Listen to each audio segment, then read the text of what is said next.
Hello and welcome to another brand new show of Real Talk. I'm your host, Anele Mdoda, coming to you live on SABC 3.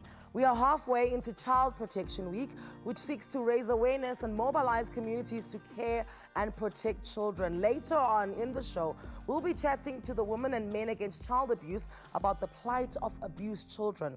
But first, the World Environmental Day and the Ecological Awards are just a few days away. And currently, US scientists have calculated the total amount of plastic ever made and put the number at 8.3 billion tons. And now listen to this, only 9% of all plastic waste has ever been recycled. More than 700 marine species have been found tangled in plastic. 1 million plastic bottles are bought worldwide every minute. The world is drowning in plastic, and soon you may have to kiss goodbye the plastic utensils you get, the coffee stirrers, the cotton swabs, as well as the straws. Some chain restaurants have already banned straws. I was so surprised to learn that the other day, but with good reason. Each choice we make has environmental impacts, so it is vital that we learn how to make the right ones. Joining me right now, all the way from the city of Cape Town, is the founder of Ecological Awards, David Perry Davis, who, by the way, is making me look incredibly underdressed. Really? Incredibly underdressed. I feel like there should be a big band and the Great Gatsby and champagne flowing. Why are we dressed like a penguin?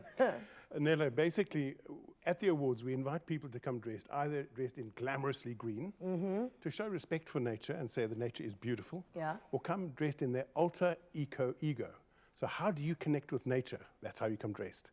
So if you're a birder, come dressed like a birder. Me, I'm a sea kayaker, and I go out to sea every week, and I paddle past these Boulders Beach, and I see these little penguins, and I love their attitude. You know, they don't sit there and go like, oh, the shark's out to eat me, oh, the weather's terrible. They go like, this is what life served up, and they go out and deal with it. So they're brave little guys, and I just love their attitude. So is this you all the time? Don't people mistaken you for a pizza delivery guy? Because you know there's a pizza franchise that dress like that when they drop off your pizza. I haven't had that one yet, not yet. Well, there's always a first time. I want to talk about this because I understand there's a difference between being environmentally friendly and environmentally conscious. Okay, all right. We're going, hopefully, the step beyond going green. Going green is good, but you know, okay, the world has been looking at the environmental problems. The world's leaders got together in 1992, Rio Earth Summit, and they discussed what the environmental problems are, and they identified the solutions. What's changed since then? Not enough. And you've got to ask the question, why? Well, we've been putting out the environmental encyclopedia, environmental information for the last 18 years. But there's Al Gore, there's WWF, there's EWT, lots of people putting out environmental information, and yet we're not seeing change. Why? It's not for lack of information. And when I scratch the surface, I find it also it's not for lack of care. So I've had sleepless nights saying, why is it when we're putting out all this information, everybody knows about it, and they're not changing their behavior? And Albert Einstein came to mind. He said, the world we have created has problems that cannot be solved by thinking the way we thought when we created them. So the secret is that we have been addressing the symptoms, the outcomes, like climate change and plastic pollution, not addressing the value system and the thinking that creates those problems. So ecologic is about raising your awareness and thinking, you're changing your value system to be more ecological. Is it because that it's more financially viable to not think about going green and to not be eco-friendly, you know, for big corporations than it is to be? Because I find that, you know, people like you and, you know, causes such as yours, fantastic, needed, you know, absolutely vital, but they're not capitalistic enough for them to be backed by the powers that actually make things happen. Well, that's actually absolutely one of the, what I call the virtues of ecologic. Businesses have been thinking short term. So they've been taking short-term solutions, but it'll backfire in the long term. So one of the virtues of ecologic, as I say, is long-term thinking, and then that's got to come into your pricing of your products and the way that you do things. So when did you start the Ecologic Awards? It seems like it's your baby. Absolutely. we started the environmental encyclopedia back in 2000. So for the millennium, that's when we changed. We put it online on internet in 2007. And the awards we started with SABC3 in 2007. And we've been going since then, and it's just got better and better, thanks to people like you. And do you see, I mean, obviously that get better because the cause doesn't stand still, it grows, right? But do you find that the numbers are growing in interest and in people who are changing their lives so that they can be eco-friendly? Yes, absolutely. Oh, that's good. I mean, we're seeing the entries to the awards, we're seeing some wonderful innovations, and you got a couple of people with you tonight who are passionate about it. And, you know, consumers are starting to realize that they really can play a role in terms of what they buy. And that really makes a big difference. Buying from organizations that care about the environment, starting to do things like buying a bag for your shopping and not always and not getting the plastic bags. And instead of buying bottled water, buying a soda stream item, and there are a lot of purchasing that you can do that actually makes a big difference. Yeah. So one thing, and I mentioned it earlier when I said hello, one thing that stood out for me, and it got me thinking, and purely because I was told at a shop where I was buying food, and I said, where's the straws? They're like, no, ma'am, you have to pay and buy a straw. And then they said, but what you can do is you can buy a steel one, and you just you keep it in your handbag, and whenever you want a straw, you reuse it. And then I went to go research it because I was like, well, clearly something's going on here, and I Googled it. Please, can you break that down for me? That half the straws we use, be it in Limpopo, be it in Johannesburg, be it in Bloemfontein, they end up in the sea. It's, you know, and so much of it ending up in the sea is basically in towns. They go down the drains, and then they get into a river and down they go. But, you know, this issue of straws, yes, they're starting to put out paper straws, bamboo straws, metal straws. But I had lunch today, and they brought me my drink, and with a straw, I said, I don't need a straw. Why can't I pick up that drink and drink it like that? What's wrong with that? So you know, that's another consideration. But yes, that's part of the plastic problem that we've got. Let's look at this image. This was done by National Geographic. It's an amazing photo illustration that looks at an iceberg. Now, at first, it's partially submerged in the ocean. And then the tagline is 18 billion pounds of plastic ends up in the ocean each year, and that's just the tip of the iceberg. When you look close at the gigantic iceberg, it's actually plastic, right? And you were speaking about us doing our shopping. How problematic is plastic in terms of it even killing animals in the ocean? I see it literally when I go kayaking. I see penguins with plastic in their mouths because they think that it's jellyfish, and it's half dead. You know, to get down to the statistics and the details, go look at National Geographic. I'm not a font of information in terms of the scientific detail. I'm more interested in the value systems that are driving our behavior and what we need to do with those thinking and that value system to change the outcomes that we've got. Disposability is just a value system. You should not be buying disposable items, full stop. Sorry to interrupt, which industry do you find are the biggest culprits? Biggest culprits or what, of wastage? Yeah. That's a very hard question. I think most of the plastic in there is packaging.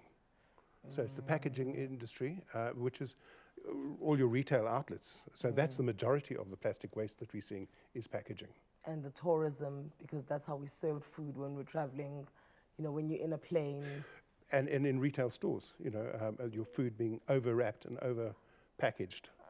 That's where the majority of that plastic comes from. So what do the ecological words serve to do? Because I understand, I mean, and we're going to speak to Ryan, and we're going to speak to, is it Busi Somnisi? Yes. We're going to have a chat to them because they've entered. Now, I haven't entered. I'm not like you who started it. I'm simply on the boundaries, and I'm watching in, but surely the message needs to reach me as well. The message, we are literally trying to turn the environmental message on its head.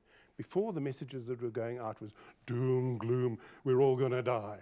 That was the kind of message. And people go, well, what can I do about it?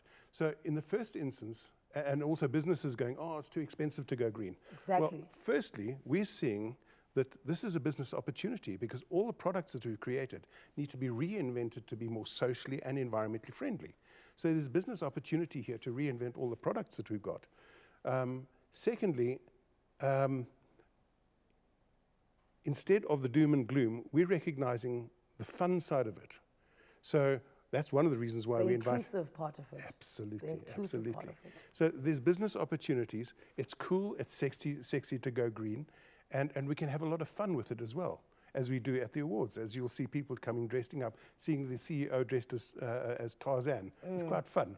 So it's the positive side. We're looking, seeing that there is fun and there's business opportunities, and economically, it's more viable to go green than it is to stick in the old, dirty, polluting ways of doing things. Stuck in our ways. Conservation of wildlife is a big concern, not just here, but globally. So how does one use a DNA tracking device to conserve wildlife? We find out after the break as we meet one of the finalists of the Ecological Awards. Stay with us.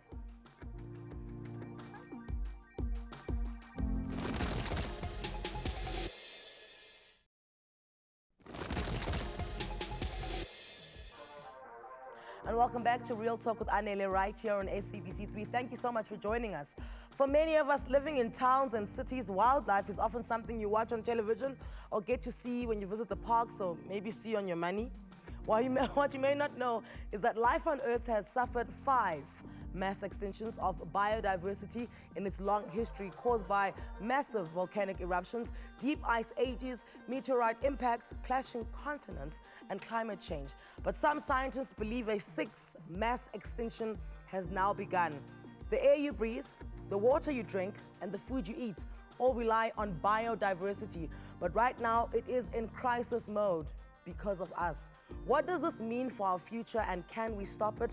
One of the finalists in the biodiversity category of the Ecological Awards has come up with a solution that has the potential to put an end to the threats on biodiversity and the illegal trade of our endangered plant and animal species using DNA barcoding.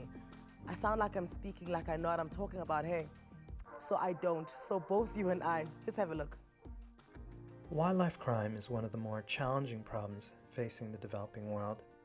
There are many people affected by it, and it limits the ability of those who depend on their environment to sustainably develop it for their livelihood. We have made use of first-generation sequences such as this to analyze our DNA. What Lab in a Box has allowed for us to do is to make use of third-generation sequences such as this one, which is 100 times more cost-effective and 100 times smaller than the conventional sequencer. In the case of wildlife crime, when we confiscate illegal contraband, most of the time it is ground up into fine powders, it's bits of bark or bits of roots, and it's unidentifiable by conventional morphological means. This solution, Lab in a Box, allows us to rapidly and accurately make a species ID from highly processed materials. Aha, I'm on board. I hope so are you. Ryan Rattray is here to tell us about the Life Scanner Lab in a Box. A warm welcome from Real Talk to you, Ryan. Thank you so much for your time. So, Lab in a Box. Yes. I'm going to get to it now. Sure.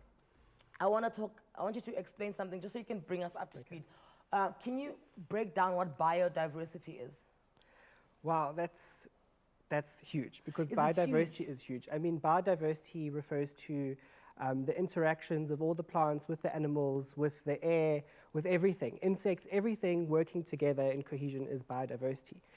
So every sort of animal, plant, or microorganism or species plays a role in a bigger picture. A reason. Yes, exactly. And when you attack one of them in the chain, then the entire thing. Everything starts to unravel, yes. And this is what we're experiencing now. Yes. Because of things like?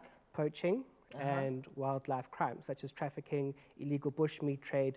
Those are some of the biggest incidences that we've had and that we're trying to deal with, yeah. Now, what's interesting to me, Dave, is I hear the poaching, because media has covered that, you know, on a large scale, say in the past 8 years, and there've been foundations and charities that raise money, you know, but I didn't realize that people are poaching plants as well. Absolutely. I think we were chatting a little bit earlier, and cycads is one of the biggest ones that we've got a problem with in South Africa. Plants, and then of course, get into a very difficult area with muti, plants that are used. You know, the traditional healers would harvest in a sustainable way because they wanted to use it. But now you're starting to see people who are harvesting who are not of those traditional style, and they're just basically pillaging.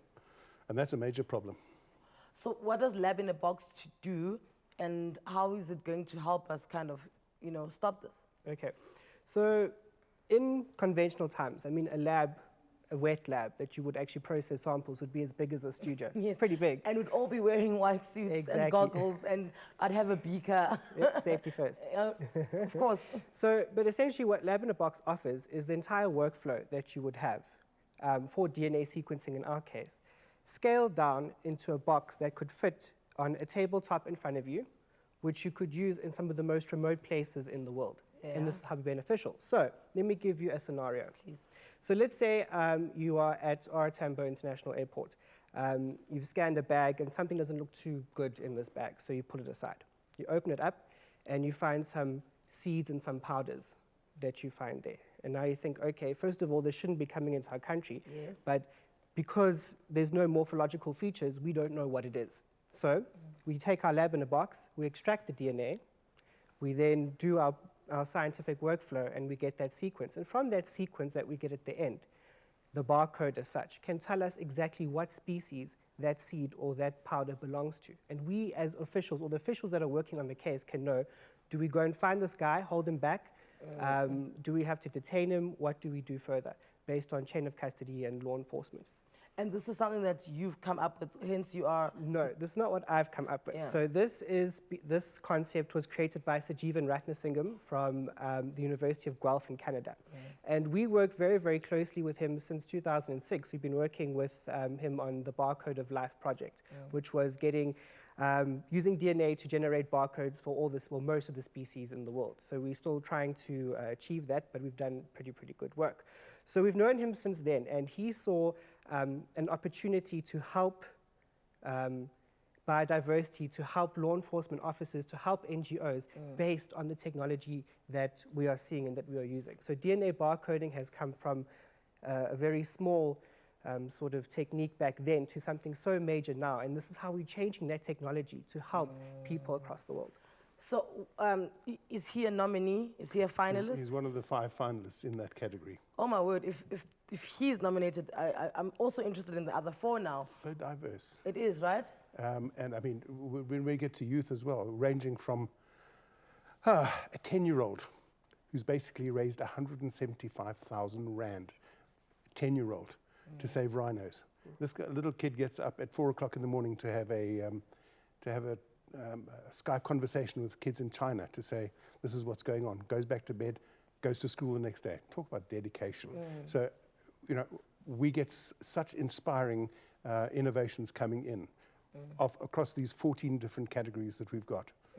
So I suppose, Ryan, when you are this far, you know, in such a prestigious award ceremony, you're nominated and you're amongst, you know, 5 of really passionate people, it means the passion in you about going green was instilled a long time ago. Yes. It's merely a vehicle for you to carry on with the passion. When did it start? Because if there's 10-year-olds calling, you know, China at 4 in the morning, surely you're out here calling Germany. I wish. Not right now. I'm calling Canada. As it Canada. Oh gosh, you know, when you're in primary school and in high school, when you do your biology, you know, your basic biology and things, and you see a change in the world. And as you grow older, you're more sort of aware of that change. You see how things are being impacted. And in the beginning, when I was still in primary school or whatever, there was a thing about climate change, but it wasn't so big as what it is now. And to see that change, that drastic change, and the bad change that is occurring, it makes you want to take action. It makes you want to do something to protect what we have. And if, in the end of the day, if we have nothing, what do we protect then? So we need to come up with solutions to fight that now, so at least generations to come have something worthy to protect as well. I'll tell you why I appreciate you, because, you know, there's many people who be like, yes, but this, yes, but that, yes, but this, yes, but money, yes, but this. Start somewhere. Start somewhere. And I think this is a perfect way to start. Thank you so much for your time, Ryan. Thank you. You're still not going anywhere, because we're not going to waste that outfit. That outfit has to stay here for a little bit. Thanks so much to Ryan for that interesting conversation. After the break, we meet another finalist, this time in the youth category. He's doing amazing things in villages. But before you move off that seat to go to the loo and, you know, top up your cup of tea, let me remind you of the Huawei competition. You stand a chance to win yourself a Huawei P20 Pro, and this is how. Real Talk, Huawei and MTN are partnering up to celebrate the release of the new Huawei P20 series. The Huawei P20 Pro, the world's first triple Leica lens camera, is partnering with MTN, SA's fastest mobile network, to help you capture the best moments with your friends and family. We'll be capturing timeless moments and connecting with people in need while giving you the chance to win the Huawei P20 Pro and 10 gigabytes free once-off MTN data.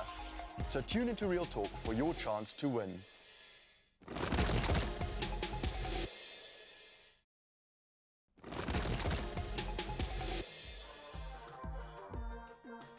Welcome back. You're watching Real Talk with Anele on SABC 3.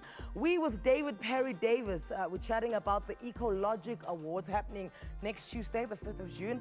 We're also speaking to the founder of these awards and some of the finalists. One of the organizations that made the cut is the Good Work Foundation, an academy that trains rural people around the Kruger National Park on wildlife conservation. Welcome to the show, the facilitator of the training program, Sibusiso Mnisi. Thank you so much, Sibusiso, for your time. Thank you very much, Anele. So one of the things that fascinated me about GWF is that you teach people to smell animal dung. What does that tell you about an animal? So, well, it's something that brings us close to the animals, because when we are too far from the animals, we don't really know how the animal smell, and we also need to touch some of things that we are finding from nature that will also connect us too close to our animal species, because that's why we are doing the more killings, because we are not emotionally attached to our animals. Aha, there we go.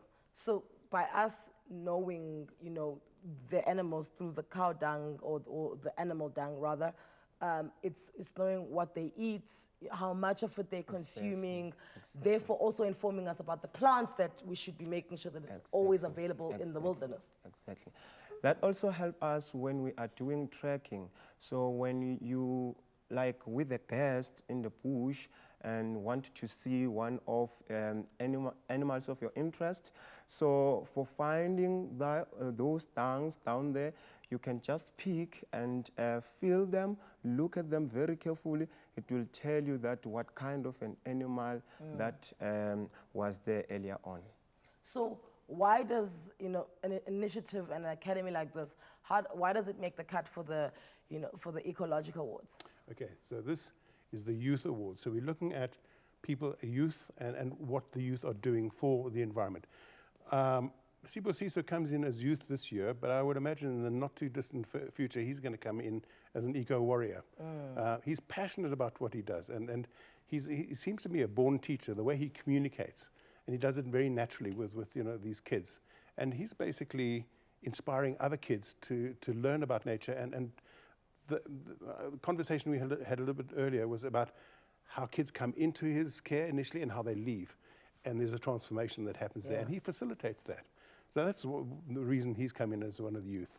I mean, he just taught me something, because I like what you said about if you don't know something personally and intimately, this is why you don't care about it. So I sit here in Joburg and I'm like, oh, rhinos, that's not my problem, guys, you know. Meanwhile, you're saying to us that we must get closer. So outside of the academy, how do you get people to be interested in it? We, in the organization I'm working for, we recruit young people from rural places because we are responding to our community needs. So we initiated the Conservation Academy for the young people who will take part in our natural space. So what we do, we will recruit those young people to come in there, and then from there we will teach them, and we will take them to those different places with a natural aspect where they will see the real thing. Because we have these young people who are living too close to Kruger National Park, too close to and they know nothing about it. Yes, and they live too close to our private game reserve. They don't have any idea what is happening inside there. They don't have any knowledge. They never go there. They say Kruger National Park is only for rich people. Rich people. Yes. Yeah. So we Bringing it closer bring to them home, closer, yeah. and then we tell them that this place is not for rich people. This place is our natural heritage site. Let's go there and see what is happening there. And then after that, you'll see them say, wow, I want to do this, and then I want to be part of this. Is that what happened with you? Did somebody take you there and introduce you to it, or? Well, yes, and I want to say thank you to Good Work Foundation, the organization I'm working for, because before, I was one of those who didn't know nothing. I knew nothing about it. So I have introduced to nature conservation when I joined Good Work Foundation. So they initiated the Conservation Academy, and then they wanted me to run it, and then that's where I learned a lot about our natural space. Perry Davis, Mr. Perry Davis, let's talk now. Next week Tuesday is the awards. I mean, this is a brainchild of yours that's been happening for almost 18 years. How does one, if I'm sitting and next year, I think I've got this idea, I've got this initiative that should be nominated, where is one getting hold of you guys? www.ecologicawards.com. So there's the website. And also through the Enviropedia itself, www.enviropedia. You just got to watch that spelling, because we spelled the Enviropedia like British spell encyclopedia. Yeah. So it's ENVIROPAEDIA, not the way the Americans spell it. Oh. So go to that website, www.enviropedia, with an A in it, and you can pick up the awards there. Or otherwise, we've got, as I said, the www.eco-logic-awards. And so I suspect there. if the answer to the question I'm about to ask you is going to be, you get the earth, but what does one win if they win at the Ecological Awards? You know, you get the blue egg and you get a certificate. Yeah. But what comes with that is what we've seen winners getting is media attention. Yes. Credibility, that you're actually doing something genuine, that you, for example, one of the winners, they won actually 3 or 4 awards in a row, was Hotel Verde, and they found that they had an increased footfall, people recognizing what they were doing. Excellent. In community operations, where one organization came up with a plan to help locals grow their own food, and they took this to looking for funding, and they were getting nowhere. The moment they won an award, suddenly overseas are ready to sponsor them. So and then also the local community buy into it, and they get increased support. That's so it's awesome. a lot of peripheral benefits that come in addition to getting your prize that you put up on the wall. Please keep up the good work. Thank I you. think it's going to go a long, long way. So wish you some good luck. We hope you take that award next week Tuesday. The Ecological Awards are set to take place on World Environment Day next week Tuesday in Tshwane to honor services, products, organizations, and individuals like Mr. Somnisi as well as Ryan Rattray, who positively contribute towards preserving and protecting our environment. We wish them both and the rest of the finalists the best of luck. After the break, a senseless crime that costs our economy over 200 billion rands and silences the voices of many children who are abused by those meant to care and protect for them. It's astounding. These stats are astounding. Stay with us. We need to talk about this.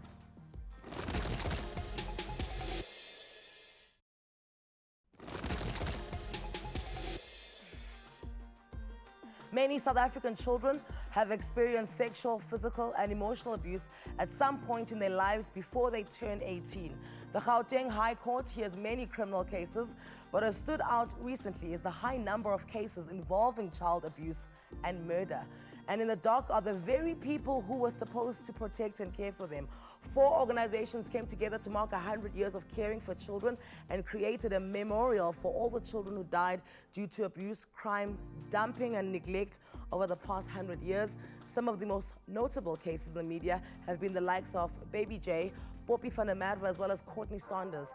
They lost their lives. Welcome to the show now, Director of the Women and Men Against Child Abuse, Miranda Friedman, as well as Child Protection Advocate, Luc Lamprecht. I must just tell you that if you are a child, I'd prefer your mom or your dad or your guardian to be with you here, because this is quite a sensitive topic. I do want you to listen to what's being said, but I also want somebody around you to explain what we're saying in case you have any questions, because it's very sensitive, but it must be discussed. And also adults, please just look out for the kids as we have this discussion. Miranda, thank you so much for the work that you do. And thank you very much for having me and giving us opportunity to discuss this. Yeah. We can't discuss it enough. We can't. This is the reality. We actually can't. And that's why I'm talk saying that enough I about want kids to listen to it and watch it. Yes. And, you know, the parents and the guardians must also be there to answer more questions. Yes. Let's kick it off by us speaking about the memorial you had for the 100 years. What are the numbers that we're looking at there? Because these are the reported ones, eh? Yes, okay. My speciality, if it can be discussed, is sexual violence, working with criminal cases of sexual violence. I was actually luckily invited by a long-term colleague of mine, Luke Lamprecht, who had actually set up that memorial, but it really did bring a lot of organizations and powerful, well-known advocacy organizations together. So Luke, I will give you the numbers on sexual violence, which are staggering, and Luke will give you especially on murders and abandoned and shaken babies. Dumping. Yeah. So on my, so if we look just at sexual violence that is happening in our country, we're looking last year, the SABC figures were 28,300 odd. Okay. They are not getting better. We are seeing more cases, but what are we doing with those cases? How are those cases processed through the criminal justice, the whole process? But more important, what I really want to discuss, Anele, is the fact that there's so much silence, there's so much secrecy around sexual violence. It is more often than not, 90 plus, it is someone the child knows very well. And it's protected by the family. Yes, but it's someone the child has built a relationship up with the child. It's somebody the child knows, trusts, probably would naturally go to them initially before they start being groomed, actually may even admire them. Maybe an uncle who rewards them, inspires them, tells them that they are wonderful, maybe when they're not hearing it all the time. And then after he has groomed them and they have now formed this kind, trusting relationship, it is then very easy to manipulate the child into sort of a touch, a word, and then that progresses into more. And in fact, that's where the real issues of shame and guilt come in, and that's what silences the child. I'm going to bring Luke in here. Luke, either it's being reported more or the media is covering it more and giving it, you know, the front pages and the lead in news bulletins. But am I correct in assuming that, you know, crimes against children are getting more gruesome? Look, we definitely have seen that there seems to be an increase in severity in the kinds of cases we've seen. And there is a level at which physical crimes against children were never taken quite as seriously as sexual crimes, because kind of the horror of sex and children kind of took over for a while. And the idea that parents hit their children, or maybe they bounced them on their knee, and from that they made their brains bleed, there was a minimization of it. So I think what's happened is that the nature and severity of the cases have increased. As violence increases in our society, the violence is meted out on the innocent children in increasing severity, like we've seen it generalized in our society. And, you know, are the perpetrators more psychotic? Because I'll bring the case of Courtney Sanders up. You know, this man in the dock says, I did nothing wrong because she was dead when I raped her. Yeah. You know, to me, that's somebody who's missing a human element in them. Okay, so the difficulty with making people ill is you remove their responsibility. So the excuse is that this person was ill, and as a result, correct. Yeah. So the insanity argument is an extremely complex one. For the reasonable person, what these people who are perpetrating do is completely mad, because we can't get our minds there, which is a good thing in many ways. But we need to be quite careful about creating what I call excuse management, rather than attempting to find reasons and solutions to very complex problems about how we see our children and how we see our dead children, and the fact that we can't even care for them when they're dead. I mean, in the work I do, I don't even know what it means that I deal with so many babies where their births were never celebrated and their deaths were never mourned. What does that say about us as a society? And in terms of, you know, the cycle of abuse, we always fed that, you know, if you were sexually abused, then you will sexually abuse. But I find that sometimes somebody wasn't sexually abused and they still become, you know, perpetrators and predators like that. No, absolutely. But I do think there is still a large number of people who in some way either would have been neglected, didn't form attachments, may have been physically abused. There's a huge correlation between physical abuse and later sexual abuse, and also not forming an attachment, not having someone to relate to, not having one of your parents around, and parent resolution and conflict resolution all being violent at home. And I think if I can just continue on the issue of sexual violence in our country and in the world, it is only through us speaking about it, and at least speaking about it to our children. This is what is so important, because what we're looking at now by people, historical abuse, and people coming only out now and speaking, we have to understand how difficult, how incredibly difficult it is for children. Now imagine you and I and everybody who's sitting here in the studio having to disclose that when we were we were 20 years old, we had a bar, something happened, or we were watching a movie with our family friend, and he put his hand on my leg, it then went up and I froze, and people saying, why didn't they speak out immediately? Why didn't they scream? They are so shocked, they are so shattered about the betrayal that has happened to them, and to process this betrayal and not to feel somehow involved. Maybe I sat wrong, maybe I shouldn't have walked into that room, maybe I shouldn't have done whatever. So this is how perpetrators have kept the silence. And for me, I'll be honest with you, it really is a very big passion of mine to open cases of historical abuse, to say to people, even if you can only come 20 years later or 40 years later or 30 years later, you realize my whole life has been affected. Who I chose to marry, what work I went to, that the fact I indulged so long in drugs and alcohol was all related to the lack of self-value, to the fact that I was damaged by this person. And I want to turn that on their head, and I want to say, you know who should be shamed and guilty? It's the person who did this to you. We continue this conversation right after this. When we return from the break, we look at another form of child abuse, child homicide and abandonment. In the interest of doing all we can to help, Real Talk together with Huawei will be helping put smiles on some of the little faces under threat through a charity initiative, and you stand a chance to be rewarded with this charity initiative. You could win yourself a Huawei P20 Pro for doing your part. Here's how. Real Talk, Huawei and MTN are partnering up to celebrate the release of the new Huawei P20 series. The Huawei P20 Pro, the world's first triple Leica lens camera, is partnering with MTN, SA's fastest mobile network, to help you capture the best moments with your friends and family. We'll be capturing timeless moments and connecting with people in need, while giving you the chance to win the Huawei P20 Pro and 10 gigabytes free once-off MTN data. So tune into Real Talk for your chance to win.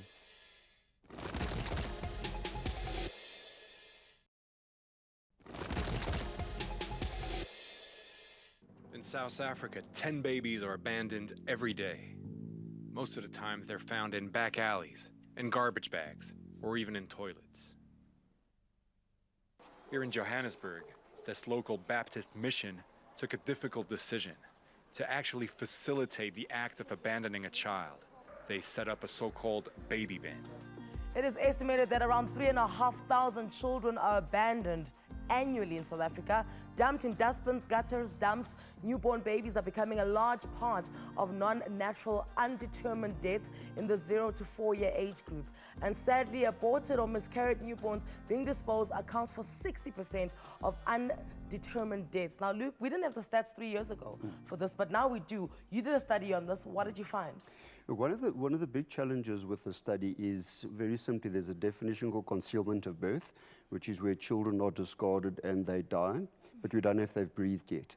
And then you've got children who have breathed who then die, and we can say that they've been murdered. Okay, so part of the problem with the statistics is the definitions in law, because a child only becomes a legal entity after 26 weeks and once that child has taken a breath. So in an attempt to uncover kind of the dangers posed to our young children, the studies were done that started showing that what is happening is we're missing a lot of what would be murders. Yes. So often we say that child sexual abuse is underreported, and for all the good reasons Miranda said, which we need to undo and make sure that parents believe their children, etc. But in terms of murders, the belief was that we have accurate statistics. Now the difficulty is, although you've got a body, sometimes the concealment of birth doesn't count as a murder. The fact that the child is older than 26 weeks, in other words, legally viable, we don't know if that child has breathed, and we don't know therefore if that child was murdered because they're so decomposed that we can't do the test to determine whether they were once alive. So as we unfolding, what we find in my kind of preliminary findings is that our entire system related to family planning, perinatal care, prenatal care, terminations of pregnancy is all failing dismally, because what's happening is we wouldn't have these dead and abandoned babies if the parents wanted and planned their children, if they had good pregnancy care and they had good care at birth and postpartum. So, you know, Miranda, you were saying something earlier about, you know, you don't necessarily have to be sexually abused to become a sexual abuser, but you also brought up abandonment, which is what Luke was speaking about now. But another vital thing you said is believe your children. No, absolutely. And I think that we really have to open these discussions. I'm afraid we have to open these discussions with our children in the sense of that if you're not happy to go to someone, if you've gone to someone and you don't feel like going there anymore, or you know, for me, the thing is that if we say that a person who does this is the person who has the problem, if you find yourself in that position, it is not because of you. It is never because of you. And I think what I really applaud, I have to say, because there have been some groundbreaking cases with lots of advocacy from both Luke and I in them. And that's basically, we look at the Bob Hewitt case, and it sat on the NPA's desk for 18 months until one of the survivors, Susan Sheehan, came to us and said, please, would you do something? Would you do a press conference? Would you do something so that they are forced to put this on the roll? Why are they forced to put it on the roll? Why are we seeing certain prosecutors not prosecuting certain cases because they say the child could not testify, etc.? We have to make our criminal justice process easier, but we also have to commend hugely the children that come forward. We have to protect the children that can't speak up about it, but need some sort of support at home, because we know through their behavior something is happening, and rather than admonishing them, actually say, let's go. We need to know how to report these things, and we need to know that there are organizations out there that do look after you, and you can come and speak to, even if you suspect the tiniest thing. That's what I'm really saying to parents. If you just think something is not okay there, don't wait and leave it. And maybe don't even ask who. It's like, how do you feel about that? What happened? Don't do the who, but rather let them speak about what's changed in their lives. Interrogate it. And I like what you said, it's not your fault, it is never your fault. Parents, you need to ask these questions. Something may be off, a personality is off, you know, all of a sudden they were a jovial child and they all of a sudden secluded. You need to ask the questions. You know, from what you just heard, one can safely say there's no safe space for children, guys. Children are abused every day, and not by strangers, but people who know them. Something needs to give. It simply cannot go on like this. From myself and the team, have yourself a good night. Thank you so much to my guests, Luke, Miranda, you know, as well as the Ecological Awards. Thank you so much to them as well. We out of here. We'll see you tomorrow at 6 p.m. Don't go anywhere, because Isidingo's up next. Ciao.